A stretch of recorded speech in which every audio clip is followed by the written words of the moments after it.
নমস্কার বন্ধুরা, পূজা কিচেনে আপনাদের স্বাগত জানাই। আবারও একটা রেসিপি নিয়ে এসেছি, সেটার নাম হচ্ছে পনিরের সবজি। আর এই রান্নাটা আমার শাশুড়ি মায়ের কাছে শেখা। চলুন তাহলে বেশি দেরি না করে রান্নার দিকে যাওয়া যাক। এখানে আমি 750 পনির নিয়ে নিয়েছি, 500 গ্রাম মটরশুঁটি ছাড়িয়ে নিয়েছি, 3টে টমেটো, কটা গরম মশলা, শাহজিরা, 2টো শুকনো লঙ্কা, তেজপাতা, কসুরি মেথি, আদা, 10-12টা কাজু, কাঁচা লঙ্কা আর ঘি। এখানে আমি পরিমাণ মতো তেল দিয়ে দিয়েছি।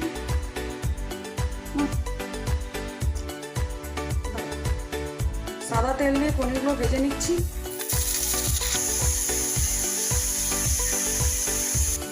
পনিরগুলো ভাজা হয়ে গেছে, এবার নামিয়ে নিচ্ছি।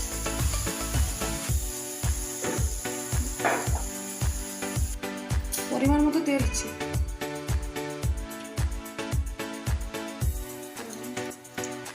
দুটো শুকনো লঙ্কা, কসুরি মেথি, গোটা গরম মশলা, শাহজিরা, দারচিনি, লবঙ্গ, একটু হিং দিয়ে দিচ্ছি।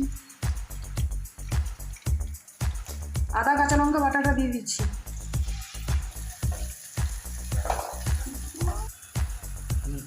এক চামচ জিরে ধনে গুঁড়ো দিয়ে দিলাম।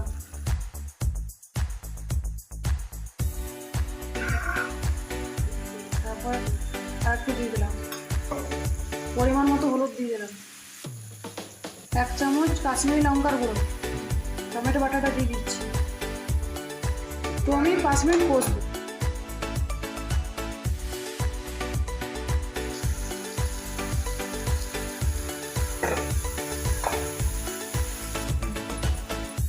কাজু বাটাটা দিয়ে দিচ্ছি।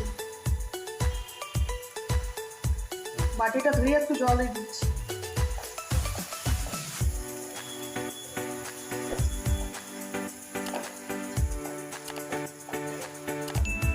ছাড়ানো মটরশুঁটিগুলো দিয়ে দিচ্ছি।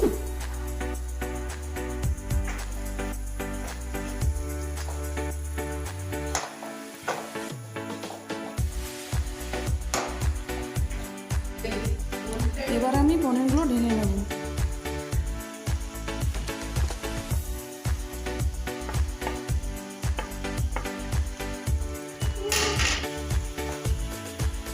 তারপর আমি নুন দিচ্ছি। এবার আমি পরিমাণ মতো নুন দিয়ে দিচ্ছি।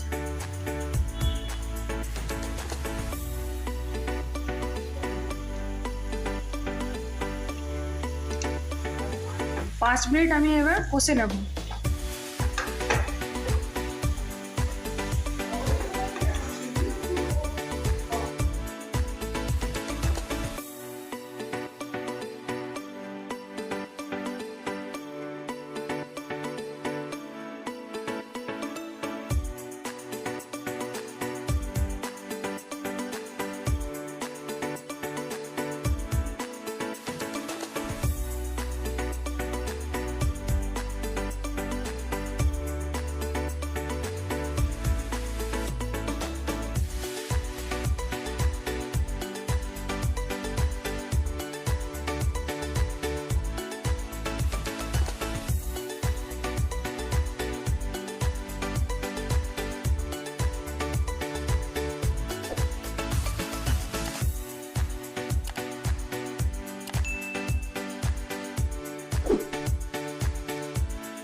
রান্নাটা আমার এইখানে শেষ। আপনারা ভালো থাকবেন, সুস্থ থাকবেন।